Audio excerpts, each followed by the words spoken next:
morning, everyone. My name is Haley Shanoff, and I'm the Communications and Issues Management Advisor here at the college.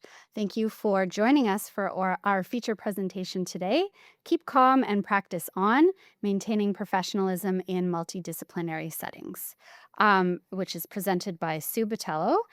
Sue is a professional practice associate with the college's professional practice team and is a college registrant. In her role, Sue promotes the values of ethical and accountable practice by providing registrants with support regarding the interpretation and the articulation of the college's code of ethics and standards of practice. She contributes to developing college resources and provides practice consultations and presentations to registrants, prospective registrants, employers, and the public. Sue has worked in children and adult mental health services, as well as child protection, developmental services, and various community-based programs. She has also developed social and organizational policy, taught classes, and developed curriculum at the post-secondary level. Please join me in welcoming Sue.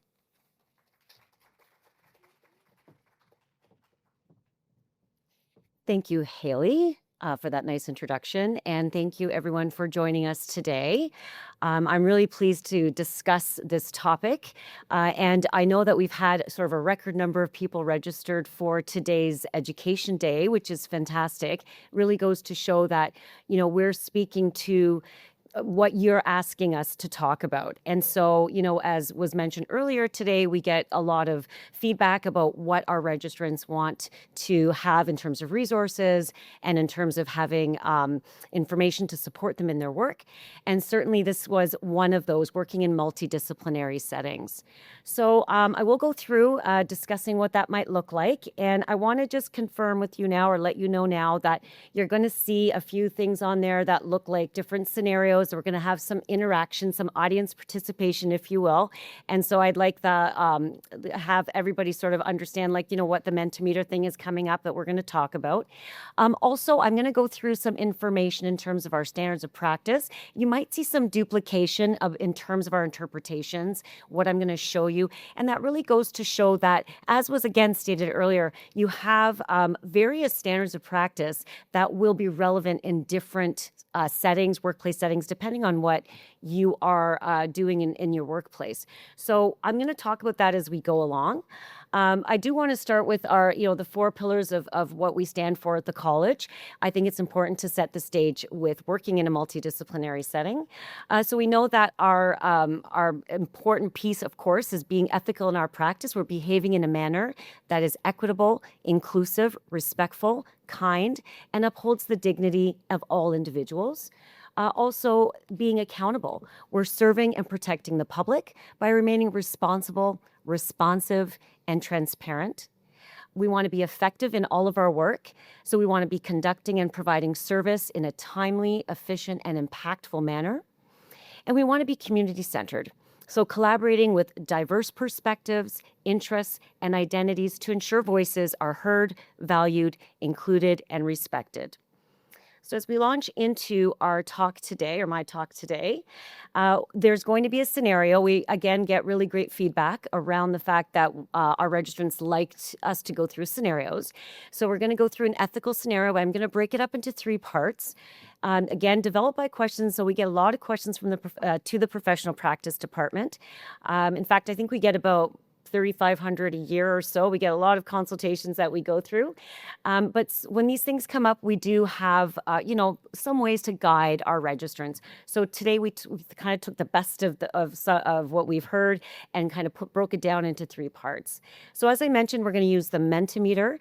It's for audience participation. So here is, there it comes. There's a code that you'll see here on the screen. So you're going to scan that, and I will have some questions. I think there's 5 of them along the way.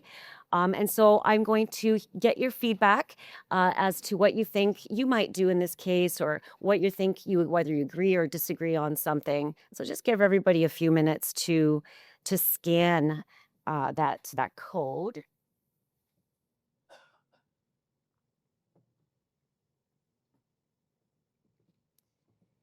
Can gauge by the people in the room that they're almost there. So I'm certain that, we have all of you out there as well, just, finishing up, and that's great. Okay. So what are we doing? We are looking at setting the stage here in terms of what happens when we work in multidisciplinary settings. And there are so many multidisciplinary settings. I've worked in several myself, but we're looking at various places. In this case, we're talking about someone who works in an organization that supports individuals with physical rehabilitation, right? So we're going to have a variety of health practitioners and professionals, but there may be other workplace settings where you are supporting clients and you're having other colleagues work with you. So in this case, here's our scenario, right? The team works with individuals who have experienced physical and emotional trauma, and they give each other a lot of support. So the colleagues themselves, right? The team, they give each other support. They process their feelings about the client care, how things are going. And sometimes the team members become close personal friends. That's an important feature of this scenario. The registrant and the occupational therapist, for example, on the team become close friends. So, and throughout, I will now say OT rather than occupational therapist. So a rift occurred, however, in their friendship, and it's impacting their work and client care. Okay, so that's the general stage here that we're working with. Now, in particular, let's talk about the actual rift. Right? And remember, our tag for this is keep calm and practice on, right? So we're going to have lots of things to think about here throughout the presentation, and we need to reflect. And so this is how we start the situation with our scenario. The OT was preparing the client for discharge from a program. The registrant stated that the client had a history of trauma that added complexity and nuance to the discharge, and that the client needed to be discharged in a gradual, phased approach. The OT disagreed with the registrant's recommendations, and knowing the pressure on the organization to move clients along, proceeded with the discharge. The registrant disagreed.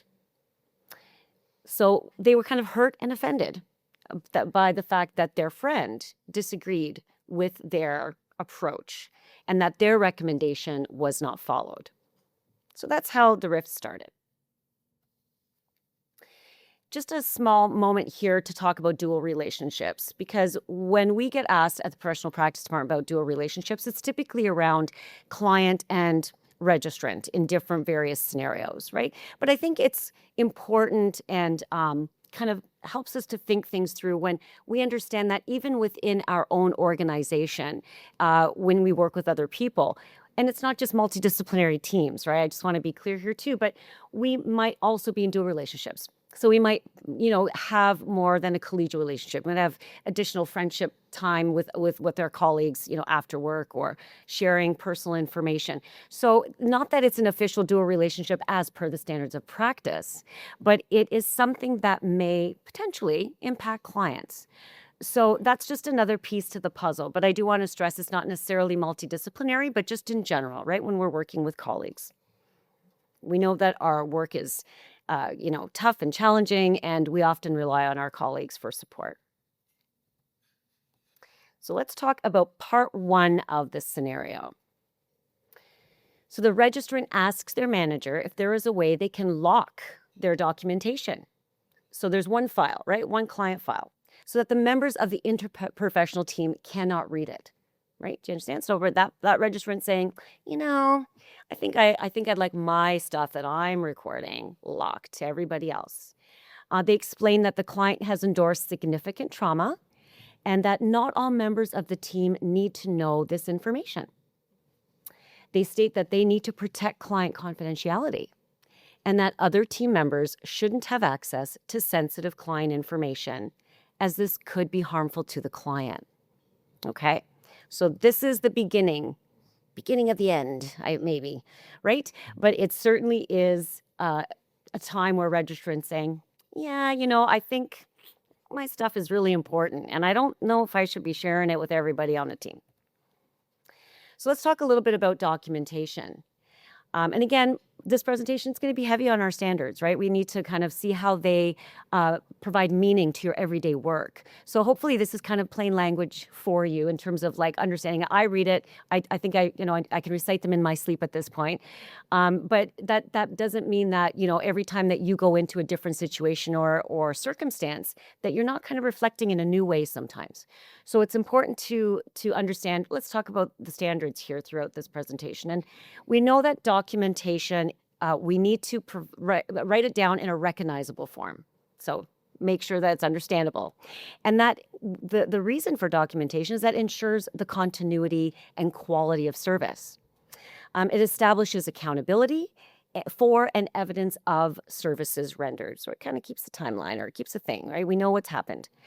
Enables the evaluation of service quality, and it provides information to be used potentially and sometimes for research and education. So that's the general understanding of documentation. So here's our first Mentimeter. Da-da-da.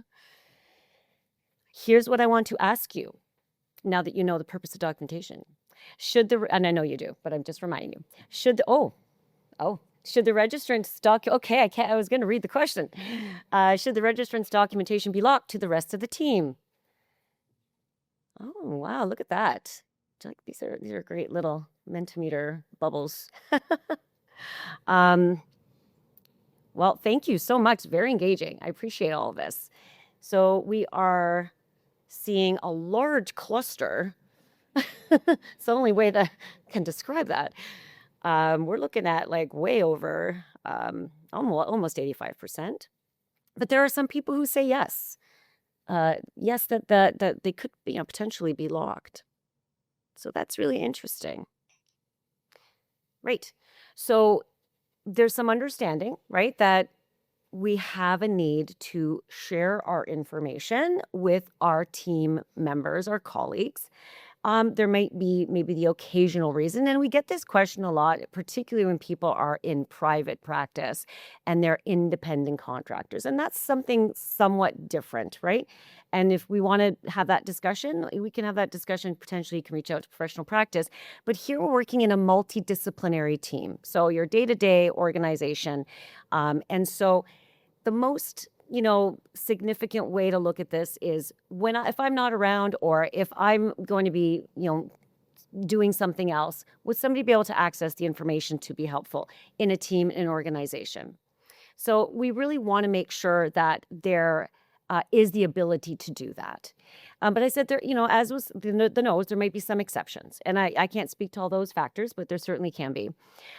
So let's talk about what the limits of confidentiality are, right? So the limits of confidentiality, and it says this in our standards of practice in Principle 5, that called confidentiality nonetheless, that we have a list of people potentially, and there's more that potentially could be included, but people such as supervisors, interprofessional teams, administrative staff, students and volunteers, appropriate accreditation bodies, children's aid societies, the college, law enforcement organizations, or other organizations as required by law.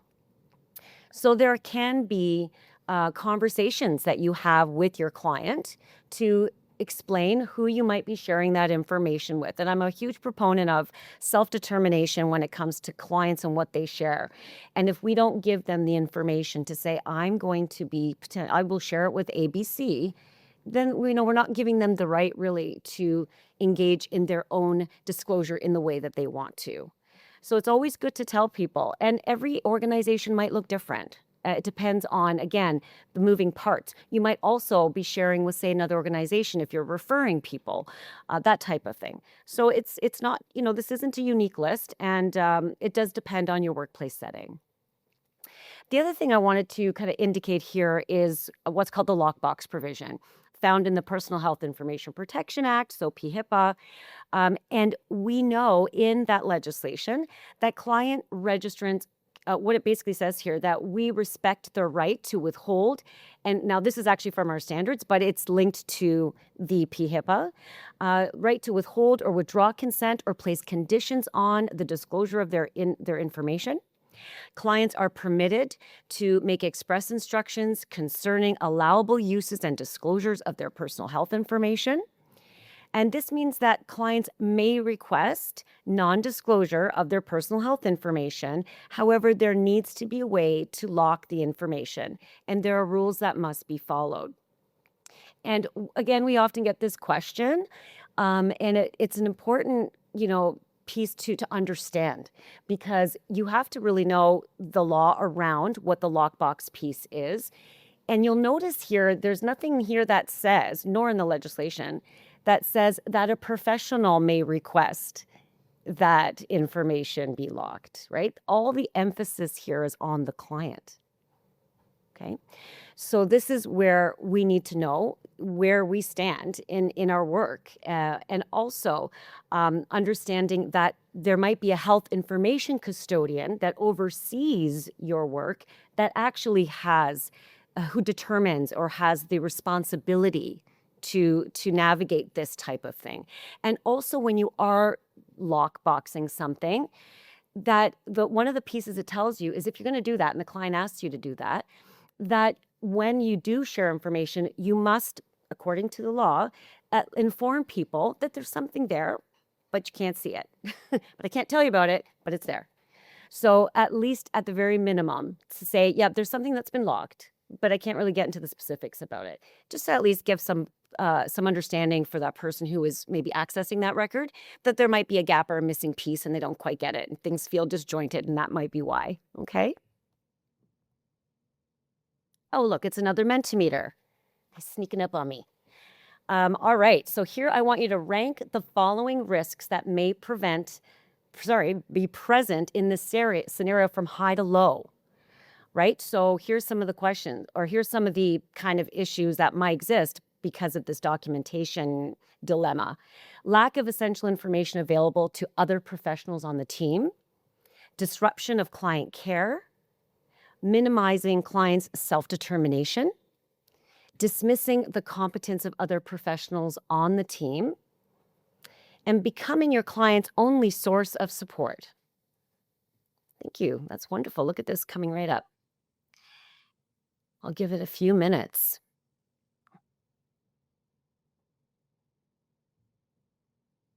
I can ask Haley as well if anything's coming up in the in the chat that may not be coming. No. Okay, there we go. Sorry, just had a little tech issue there. We don't have any actual responses to the question coming in, just some comments about how it can be challenging working in a multidisciplinary team. People may not understand the scope of practice, and not aware of the limits of the scope of practice, what you do versus other people. Makes So sense. yeah. We will get to that in a little while as well, but thank you for that. So here we have, and you know what, it's kind of, equal, I would say, all things being said, which is not bad. I'm not saying that any of these are wrong. And sometimes it does depend. Again, I'll flip it back to the fact that it might be a workplace setting, and you might have some kind of like investment in the way that these questions are worded, and that makes sense to you today. It may always not make sense to you in another, workplace in terms of why you picked what you did. But absolutely, these are the things that come up, and we do see, the first one, disruption of client care, and I appreciate that a lot. I think that, we're all, working hard to support our clients, doing the best that we can, and when we start disrupting their care, it can really impact, a lot of what their day-to-day movement forward is going to be, or how they're going to, function in a way that might be being held back, even paperwork, right? So paperwork's so important for our clients, and filling out forms and getting things in time. And if we start to lock things down according to what we want, that can really create a barrier, just in general for client care and client service. So this is great. I appreciate all of these comments. We're going to kind of talk about them a little bit, just in terms of our practice considerations. So correct. So team members need to know client information to provide effective care. I've said that. I think we understand that. Registrants are not the only professionals trained to manage sensitive client information. And, I think earlier on, we talk about the fact that when Denitha spoke earlier, that we have, we have another regulatory body. We're outside of the RHPA. We have other professionals that we work with, and sometimes we might think, well, we're well positioned to understand sensitive information. We're social workers, social service workers. However, we can't forget the fact that most health professionals, healthcare professionals, and other people have an understanding how to manage sensitive client information. So you don't want to just kind of dismiss that, right? Also, likely, mostly, they've probably had a confidentiality statement that they've signed at their workplace and have also an understanding about the laws. Like, legislation is not just saved for us as registrants, right? When it comes to that, it's for all people who are providing services or providing healthcare under PHIPAA. So every practitioner or professional that you're working with will have an understanding of what it means to be maintaining confidentiality for their clients. And then the other piece we often emphasize, of course, is workplace policy. You cannot function in an organization if you don't understand the policies and procedures that that your workplace expects of you. And so there, might be an issue that you don't understand why you're sharing this information. That's where it's a workplace issue, and you want to find out how that how that kind of works out or breaks down for you. It does add enhanced client care and team collaboration. It's important to have that team culture, right? Also, so important to know that we are working with colleagues who are equally as invested and passionate about what we do. Also, it's just a little reflection question here is you might want to ask yourself, why do you think it's inappropriate for other professionals? And I know I've just gone through some of the things that you might just check off, check, but there might be other reasons why you might think that it's not okay to share this information. And that might be some opportunity for you to self-reflect. So in particular, the standards of practice do speak about working with colleagues.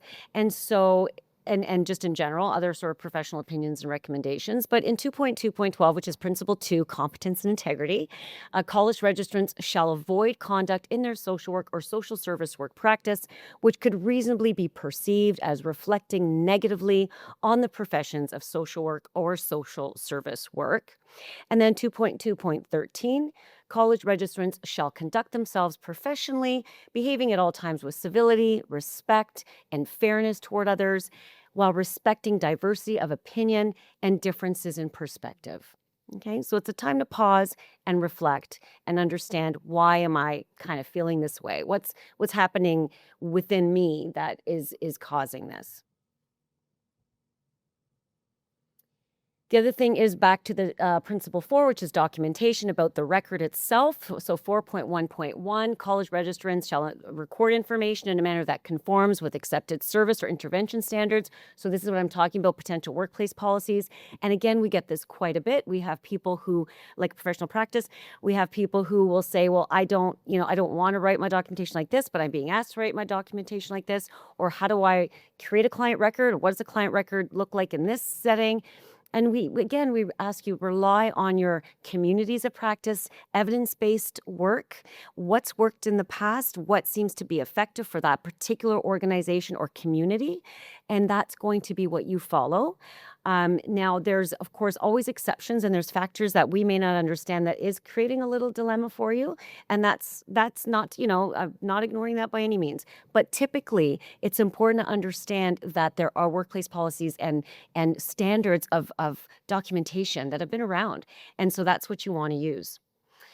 Also, you are responsible, according to the standards of practice, to understand and maintain a thorough understanding of the organization's policies regarding the retention, storage, preservation, and security of records, and abide by these policies. So again, back to the PHIPAA piece, but also, what does your organization say to do with that record? Principle 5, confidentiality. We know that you want to comply with privacy and other legislation. So the privacy legislation in and of itself is very significant, and we don't offer legal advice, and I'm not here to provide any legal direction, but there may be other pieces of legislation in your workplace that impact your ability to keep information, disclose it, or retain it. So there could be literal many pieces of legislation that comes to my mind that make a difference in terms of how to hold a record, share information in a record. So always understand what is happening in your organization. What legislation matters? Is PHIPAA? Yes. Other than that, there might be something else that may impact how you can share information.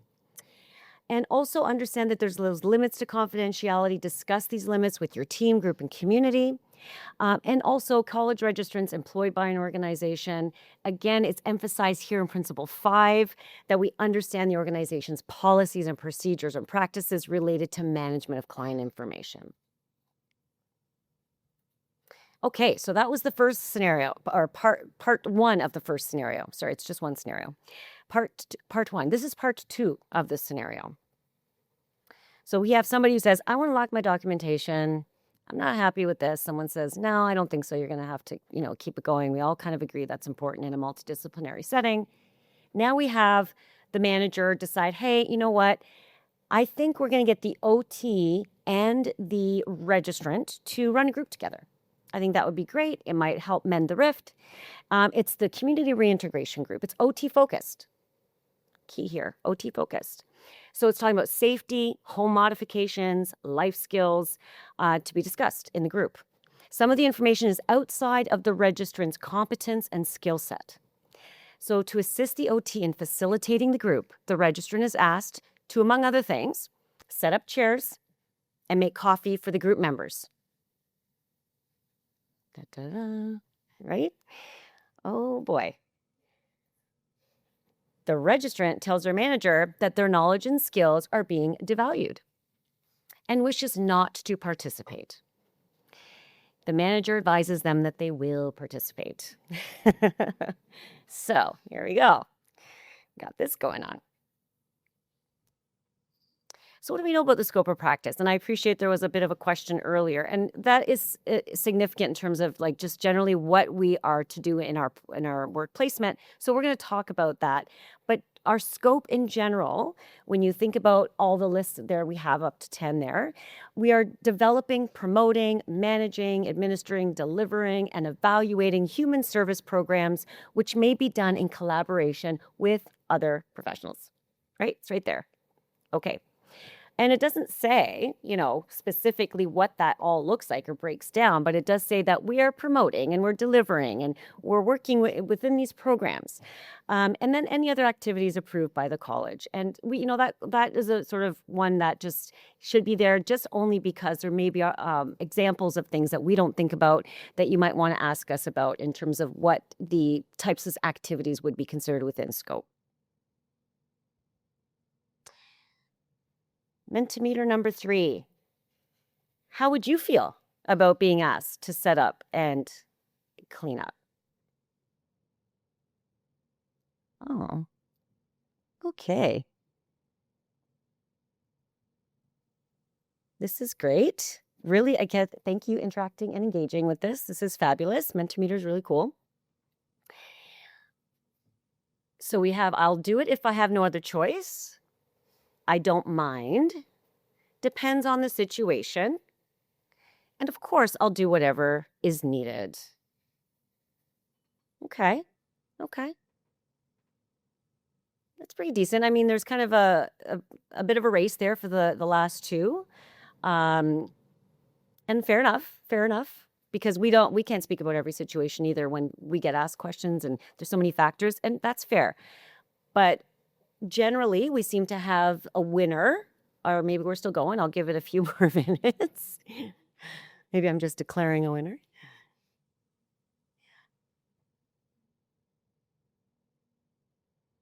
I'm sure if I was to ask for a show of hands of everybody who's watching, if, have you ever been asked to do certain things that sort of are part that, in your job? I mean, what comes to mind immediately, I worked at a youth shelter for many years. I was loading the dishwasher, sweeping the floor, watering the plants. did a bunch of other work that doesn't necessarily was not my job offer, right? It's like, oh, okay, I guess I'm doing this. So it's important to know this as we go through, particularly if you recall there's a rift between the two. So that might also matter in this case as well. But I do appreciate, it looks like we're very close with the last two. I'll leave it there. It depends on the situation. I mean, yes, it could. It definitely could. But if you're asked to support somebody, you have to think about, if you're still saying, I don't want to do it, like the particular registrant did in this scenario, ask yourself, why are you feeling that way? Use your professional judgment. Think about, what's coming to mind for you? Are you acting in the best interest of your client? These are some questions to think about. Am I acting in my own interest? Like, am I feeling my skills are devalued? Am I not going to look like I know how important I am, kind of thing, right? Like that I can offer so many wonderful things to this group and I think I can do it. Are my emotions clouding my judgment? So again, maybe some of the collegial conflict that's happening. How might my decision impact my clients? Is my previous experience with the OT influencing my decision making? Right. And what other steps, or are there other steps that perhaps I could have taken prior to maybe asking my manager or talking to my manager about the fact that I didn't want to do it? Is there anything else to think about there? And these are just things that are suggestions to consider. Not saying we all get into these situations by any means, but when they hit fast sometimes, right? Like we don't sort of see it coming and we feel a little jarred. It's like, okay, hold on. I don't know if what I'm thinking is okay, and maybe I'm feeling kind of guilty about feeling this way, or, I really want to show my skills. And so it can be kind of a jarring feeling, and it happens pretty quick. So it's a good idea to think about what kind of questions you can ask yourself. The other piece to consider is competence. And we've talked about competence. We have a lot of resources on it. We've talked about it in previous OMEDs. And we know that it's important to always maintain your competence, which are your skill sets, your understanding of the individual, the client, the community, who you're working with. And also knowing that we should be performing duties that demonstrate that you're competent to do it. If you don't feel you have the competence to do it, then you really shouldn't do it, right? I mean, that's kind of the thing. And there are ways to gain competence. We'll talk about that. But within the scope of practice, what are ways that you can work with clients that you're competent? And so, having that in mind, we want to make sure when we think about competence that the client's best interest is always the primary professional obligation. We want to do no harm to clients. We want to make sure that, that public protection piece is really, really important. When a college registrant carries out the professional duties and their obligation, they should do so with integrity and objectivity. And also, I think it's important to know that we can be sort of instruments in support. We can be sort of the more concrete helpers if we need to help in, setting things up. And is it because it's in the client's best interest, right? If we start to kind of have situations where we're feeling disconnected, or we're not offering things up in a way that we're supporting our clients, that can be, noticed in a room sometimes, right? Especially in a group or in a setting, and you're setting up coffee. People kind of get the vibe already sometimes if you're not fully there, present, looking at the best interest of the client. We should be objective, and we should be critically self-reflecting. So why am I doing this? What's happening? We're trying to ensure that we're working for the client and not interested, or not looking at our own interests, biases, and perceptions. Okay. So again, back to the relevant standards of practice, we have 2.1.2. So a scope of practice differs from a job description. And this is an important one. An employer is not obliged to allow a college registrant to perform all the activities described in the college's scope of practice statement. Additionally, an employer may require a social worker or social service worker to perform activities that are not described in their scope of practice. This is permitted, provided that the college registrant is competent and practicing in accordance with all relevant legislation.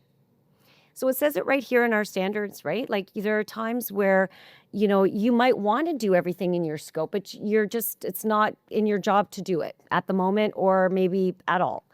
There are parts of your work that, of course, you do that are in scope. But additionally, our employer may ask us to do extra things that are not in our scope of practice. So as long as we are competent and we are following, the rules about the legislation and we're in our scope, when it comes to the skills and the professional piece, when it comes to, dishes or making coffee, I think hopefully we got some skills there, right? We don't need to get some training, hopefully. But when it comes to other sort of professional things that other regulatory colleges have a scope for, we have to be cautiously aware that we are not kind of slipping into that scope. We have to, that's basically what I've said here. It's standards of practice again, 2.1.1. And also that we are engaging in a process of self-reflection and we are looking at our colleagues or we're looking at our supervisors, we're getting consultation. Hey, am I doing okay? What's happening? I'm feeling this is coming up for me. What should I do? So, and also how can I gain more competence if you need to? I should add that. So there we have it. So we had somebody who had a rift with an OT, didn't want documentation sharing documentation, didn't want to be part of a group, helping in the group. And now we have part 3 of scenario 1. Scenario 1, I don't know, it's just one scenario. I keep saying scenario 1. It's like, there's going to be another hidden scenario. No, this is it. This is the scenario. But there's a 3A. But it's called complete collapse. So it's pretty serious. We're on to the serious stuff now, right? So the registrant takes the template of the OT, of the group, and replicates it in their private practice setting. Because guess what? They have a private practice. By the way, I should have added that. The OT finds out and complains to their manager. The registrant states they now have the competence. They sat there, they were watching the group. They have the competence and skill set to run the group after co-facilitating with the OT. Their manager states that as the registrant is doing the group as part of their private practice, they don't have any oversight. They're just, sorry, so sad, this is what's happening. Off they go. Right? So they're wanting to run this group independently. They took it for their own. This is how, maybe it's looking, right? There's the optics here. And we know that, what do we know? What do we know about this, actually? Because this is what we're thinking. What are we thinking? Because we're all thinking this, I think. Rate the following statements. The RSW was competent to run this group. The RSW was motivated. Either strongly agree or disagree. The RSW was motivated by their own personal, professional or financial gain. The RSW should have reviewed organizational policies before offering the group in private practice. The RSW is risking their collegial relationship with the OT. Well, it's very interesting what I'm seeing. Is there anything you want to add there, Haley? I keep putting you on the spot. It's funny. I feel like the group watching is very Menti/tech savvy because we're getting very few comments in the actual chat about it. Okay. But yeah, just a lot of really, really great discussion about mixing emotions and your competence and yeah. That's great. Thank you. Yeah, it really it is really important to hear that. I appreciate it because if there's anything that you wanted to add, but in the chat, we're going to kind of bring that up. But certainly, you're doing really great here with this stuff, and you see, we have a bit of a lot of people agreeing with the last statement the most, although very close in terms of the other one. But they're all kind of close, right? But I do find it interesting. We have the competency there, the 2.5 in terms of the RSW was competent. So maybe they're half half the ability, 2.5. We'll talk about that, but it's important to know, yeah, where are we at? And I really like the comments that are coming in terms of the need to stop and reflect, because as I mentioned, things can be real quick and jarring for us, and we're trying to be helpful, and we're supporters, and we're helpers, and we want to do the right thing with our clients. But sometimes these things come up for us, and it makes us kind of stop. So I appreciate your some of the things that we're saying. Yeah, our feelings sometimes play a part in this, right? So this might also come up, but so might the fact that this particular registrant wants some professional and financial gain, right? Because they've got a private practice. So maybe they're going to run this group, and they're going to gain financially from this group.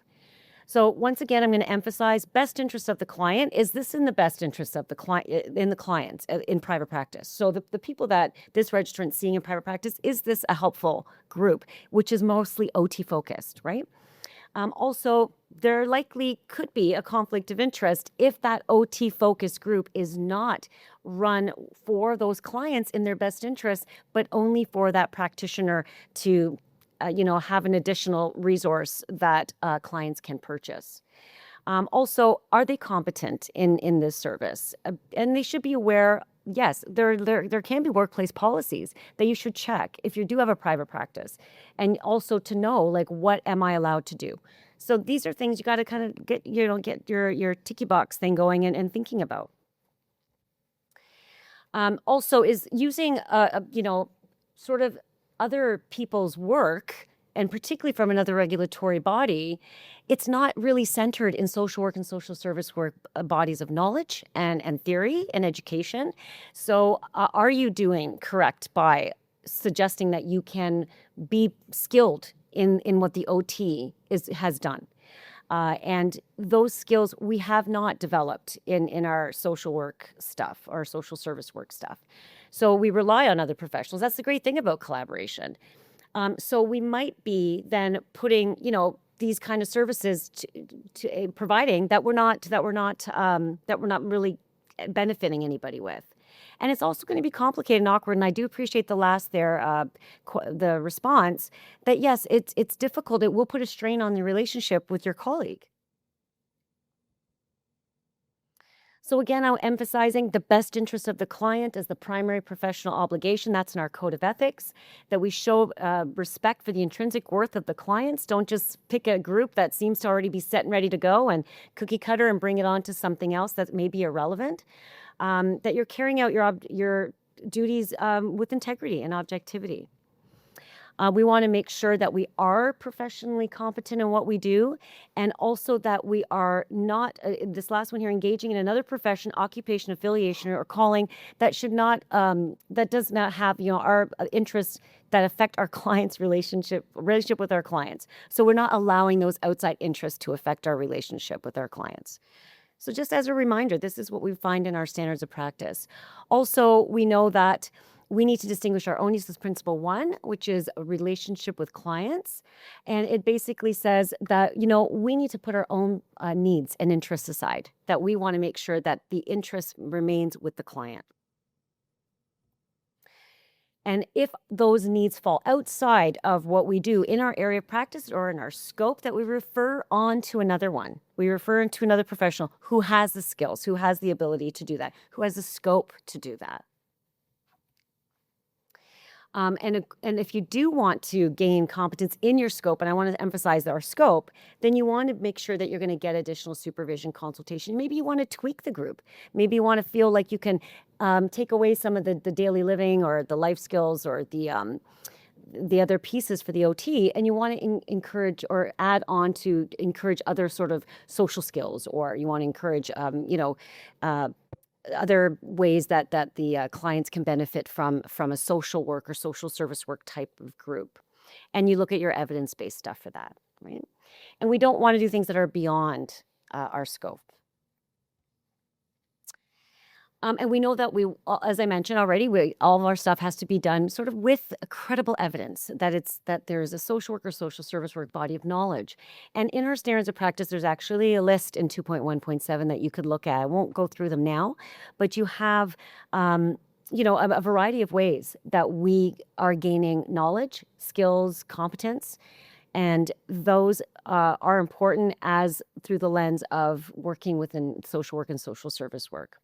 So is this what's happening in this particular scenario, or are they just kind of taking this cookie cutter group model and putting it out there? We shouldn't offer a service or a product that we know or reasonably to know will not benefit the client.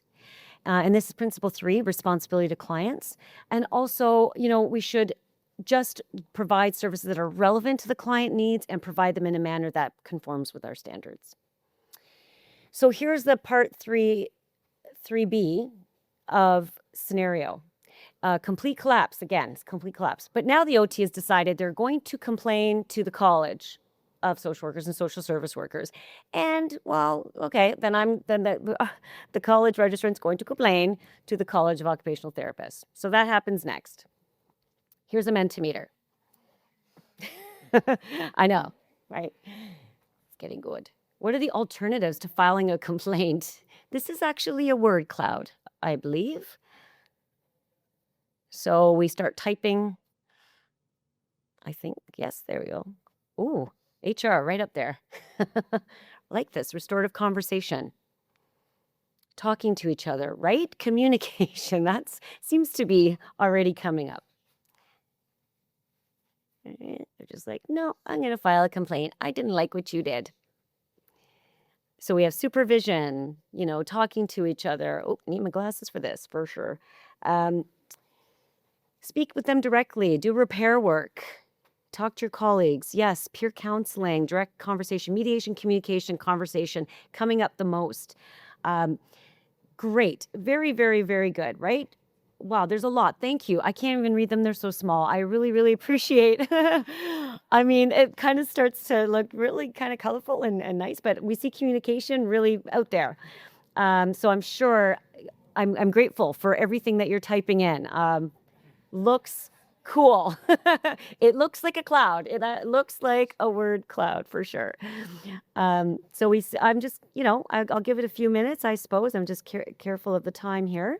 But I want to make sure that you think about, what are the alternatives? So you're angry or they're angry and you're like, well, that's it. Like, I'm done. I've tried, we're not going to mend this kind of thing. All right. I am going to thank you. I'm going to go to the next slide. There's so many. This is great. Is Trasham on Facebook on there? Anything is, I saw the word dialogue, anything goes at this point, right? Okay, but let's go on. Thank you very much, right? But we saw what was the most significant pieces. And so we know that some workplace issues are best handled through the organization, internal practices and policies. And we do get this occasionally in professional practice as well. It's not the college process is not it can be misused if people try to file a complaint about their colleague or their employer, right? So you have to understand what your options are. And also, when a complaint does come to the college, there's a decision made about whether or not it will be investigated, whether that's severe or at risk to the public. So keep that in mind. Okay. We know, as I mentioned, we talked about civility earlier. I'm going to talk about it again. This is one of those examples where I have a couple of times here because it does come up in, of course, multidisciplinary settings. We want to act with civility and fairness. We want to be sure that we act with professionalism. And by the way, we're all experts in, as registrants and likely as other professionals in conflict management.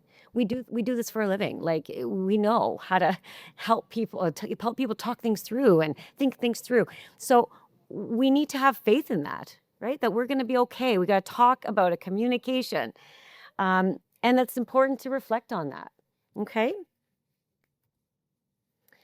So other practice considerations, really looking at the long-term impact of complaining about your colleague. What's that going to do? The complaint's out there and now you can't undo it, right? So think about that before you think it's time to file a complaint. It can affect and strain, client care. It will potentially have an impact on client care, right? We probably know that with our professional judgment. We understand that. So instead, we want to talk about exploring what are our roles? What are that's a tongue twister, our skills? What can we do to work as a team to have a great outcome at the end for our clients? And having those conversations actually early on is probably going to save you a lot of stress. So we're going to avoid conduct that could reasonably be perceived as reflecting negatively. We're going to conduct ourselves professionally. So this is, again, repeating an earlier slide because, again, I wanted to emphasize how important it is to be civil in your workplace and to work professionally, and what it means to have your day-to-day, communication with people who you work with. It's a good time to wrap up, and perfect. So I think what we need to remember when we're working in multidisciplinary settings, and all the things that I went through today, is that we will have role disagreements. It can happen, right? Or again, you might think you have more knowledge than somebody else. But then this person is doing this. And so now what does that mean to me, right? And role ambiguity. So some days we are sweeping the floor and some days we are providing clinical social work or social service work. So understanding that we are, we're just as kind of fluid and moving parts in what we do. And that's kind of what we're good at, quite frankly, in our field. And so we need to, but sometimes stop, pause, and reflect. Because as I mentioned, the jarring feeling that can happen is something that's happening potentially in here, right? So that means time to think about that. And we don't want to have that confusion and stress because we want to work with our colleagues in a healthy way. We want to adhere to the standards of practice, and we want to make sure that we are doing all those things that we mentioned before, understanding your workplace policies around documentation, understanding confidentiality, and knowing what the client's best interest is. I think I've said that multiple times. And again, public protection, on knowing what you as a registrant can do to support that client. Having competence is one way, and understanding your scope of practice is another way, right? You don't want to overstep and go to other people's scopes. And you're always expected to remain professional and civil in everything that you do. So that wraps up the discussion. There were so many other parts, if you will, to this kind of thing. And it was hard to pick a couple of them or three of them. But, I'm not to say that there isn't other things that come up, because we can appreciate how it can be both challenging but can be rewarding to work within multidisciplinary settings. So in saying that, I will wrap up and I will open it up to questions if there are any. Great. Thank you so much, Sue. We do have a little bit of time for questions. So just a reminder that you can put your questions through the chat feature on the right-hand side of your screen. Again, if you're watching on your phone or a tablet, you probably won't have access to that feature. It's just available on laptops and desktop computers. I'll give a few minutes for some questions to come through. Okay. There's been a lot of really great discussion about your different parts of the scenarios, and seems like a lot of agreement that the manager has really fallen down in their role in this situation, which is quite interesting. Yeah. I will mention there was a question that came in quite early about the parameters around confidentiality when filing a complaint and what information is shared with employers. I would encourage that person to tune into our professional conduct session this afternoon, because we will be discussing that directly. I'd encourage everyone to watch that. So that would we'll definitely cover that in the session. It was a little bit more of a comment, but I think it could be turned into a question about those who work on multidisciplinary teams and sharing documentation with those who are not regulated professionals, such as peer support workers, for example, and that can complicate things. Could you maybe talk about whether or not you are allowed to share documentation with your other team members, even if they're not regulated professionals themselves? Sure, I can mention that. So within the organization itself, but may not be regulated professionals? Yes, yeah. Oh, So sure. they're on the team with the Yeah. social worker or social service worker, but they Mhm. themselves are not a member of a regulated Sure. profession. Okay, thank you. Yeah. I think that when you work in an organization, you really just need to understand what the workplace policies and procedures are.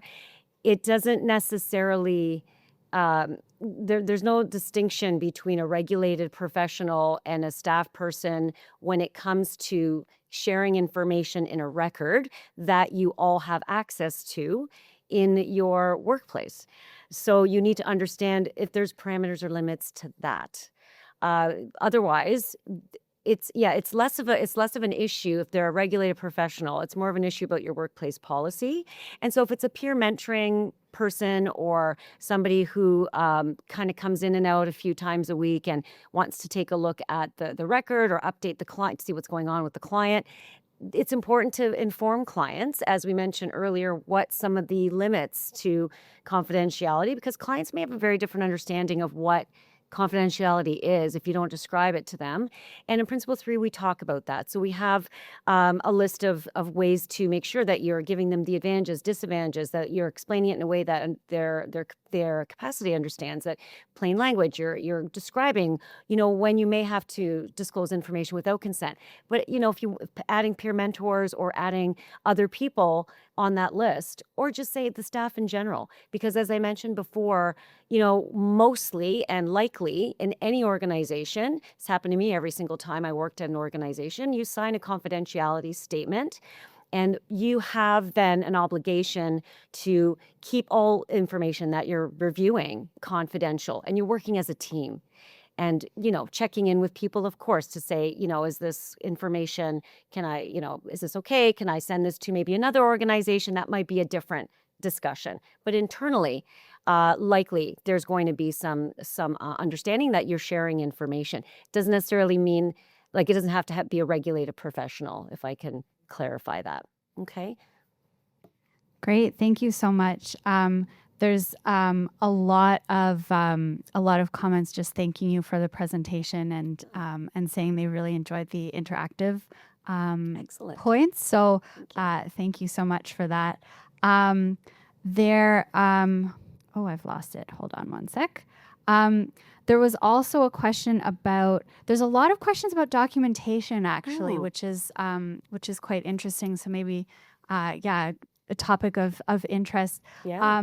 Question about if you're working at agency A, but you partner with agency B, and then the client is technically considered a client of agency B, but you work for agency A and you're working with them, whose rules of documentation and confidentiality do you follow?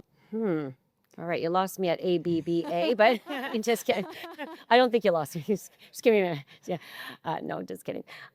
So, I mean, when you're, and I used to work in a single access point mechanism where this happened all the time, and so you have, wherever the client starts, and you're going to have a record there. And if they're going to be referred or you're collaborating with another organization, they're going to be documenting their own actions, as they should, and any services that they're going to deliver. So they should have their own record. It's not like you're passing a record back and forth. You're maybe passing information with consent, of course, clearly, but you are maintaining your own records in those two locations, and they're client of both those organizations because they're getting specific services that are, that have their own mandate and function of that organization.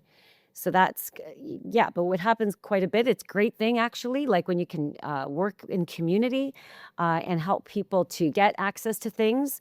And so, that's a part where you just want to ask and find out. But you do your thing in your agency in A, and they do their thing in B, and the client needs to know how that's going to look. Okay, great. Thank you. Welcome.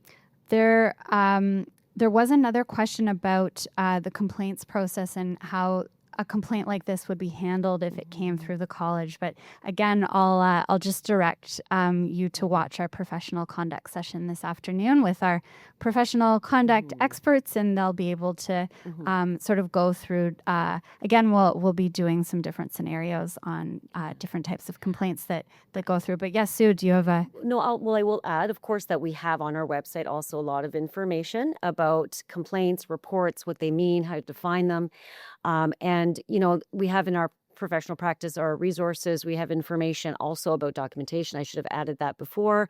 And other things like, working with competence. So those pieces, please access our website as well if you need information about that. But yeah, and then we have our complaints session in the afternoon, which is fabulous. And otherwise, there is information about that. And you can also contact the college. There's an email if you needed to in another day to get more information. Okay, great. There was a question as well about what a registrant can do if the rift is more caused by something like racism or transphobia. Do you have any recommendations for how to deal with that?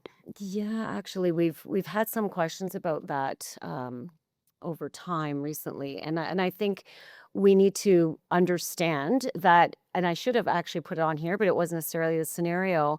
But in Principle 3, the first two interpretations speak about how, as registrants, we need to ensure that we are complying and understanding and engaging with human rights, the Human Rights Code, and other aspects of the law that do have emphasis on ensuring equitable and safe spaces.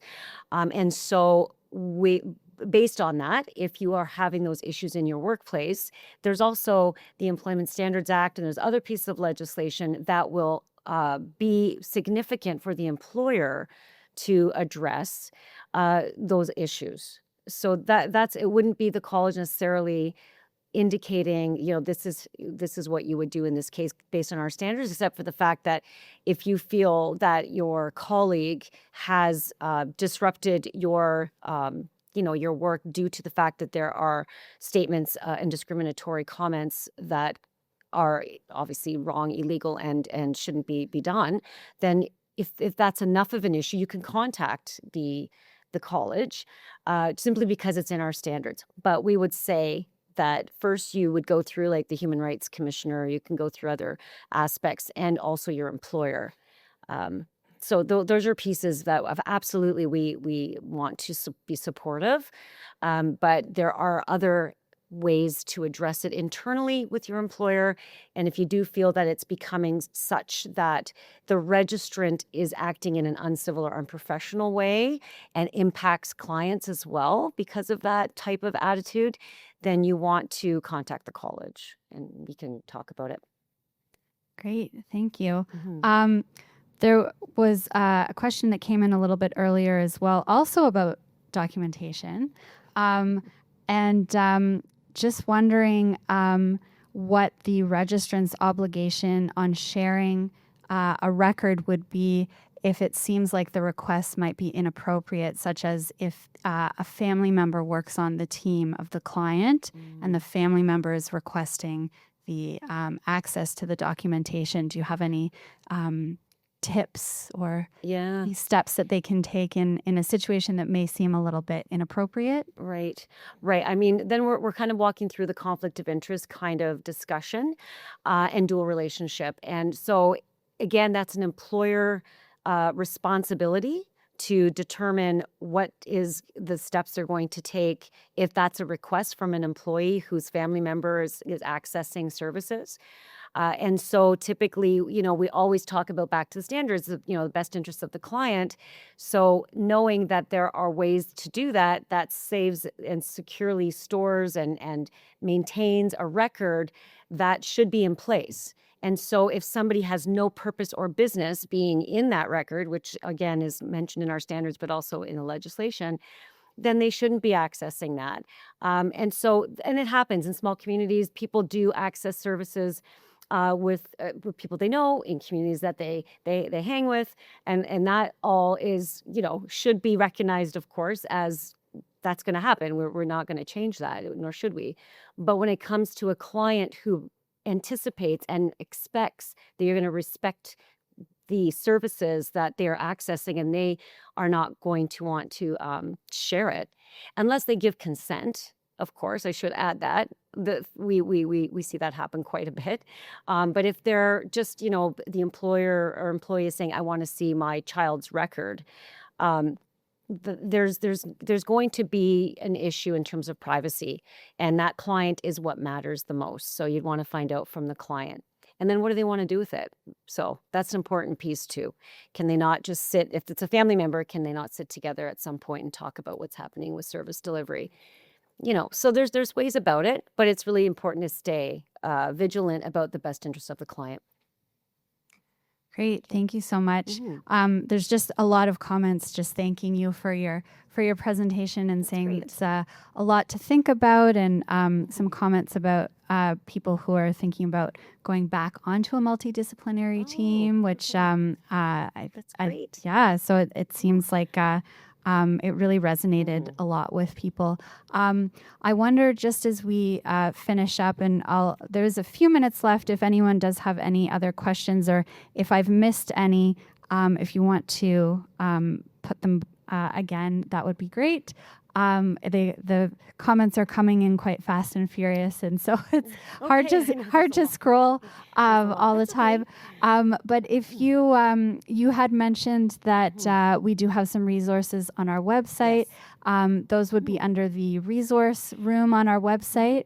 And yeah, if you wanted to maybe just touch on that for a Okay. sec. Sounds good. So if you do go into our website, we have a tab called Resource Room, and you click on the tab, the words that some people look at the down arrow and then they get a bit lost, but it's the words Resource Room.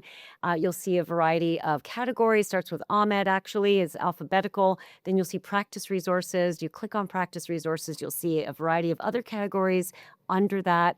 And each of those categories, if you click on any of them, there are multiple resources that we've written in professional practice. We aim to do a few a year, a couple a year on different topics.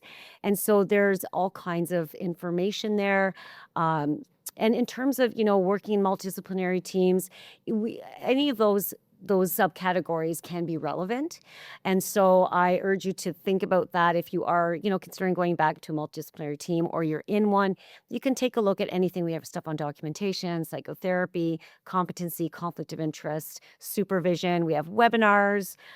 We have all kinds of really important pieces of information that will just give you some support and guidance, because if you get the information and you could learn and apply the standards kind of in real time, and that they make sense to you, that's just going to result in really positive care and great service for our registrants. So that's kind of how we see it with the resources, as well as any consultations that we can provide. And we do our coffee with the college. I should add that. I always like to plug our coffee with the college.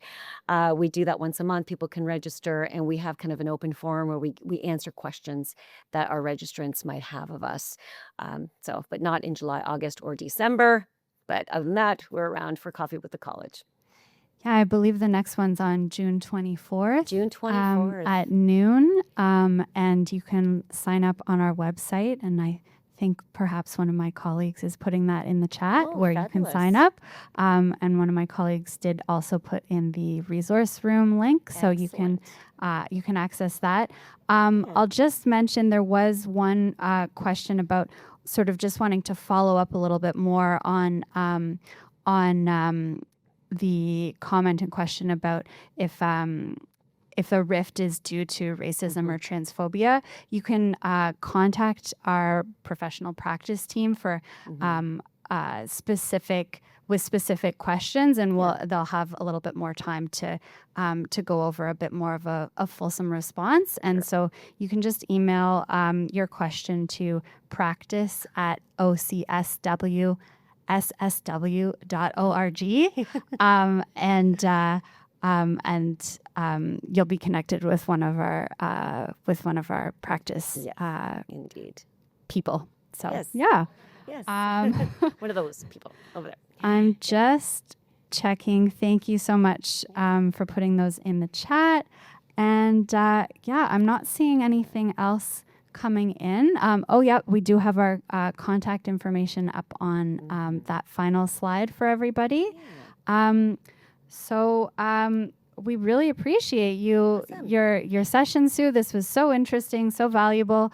I myself am not a registrant, but I learned a ton. And thank you everyone for attending. We're going to break now for lunch. The educational sessions will begin at 1:30 p.m. Again, you access them through the sessions tab. Just a reminder, there are concurrent sessions that happen in the afternoon. So you choose one to watch at each time slot, and then you can watch the video of the other one after. And thanks very much, everyone, for attending. Thank you for joining.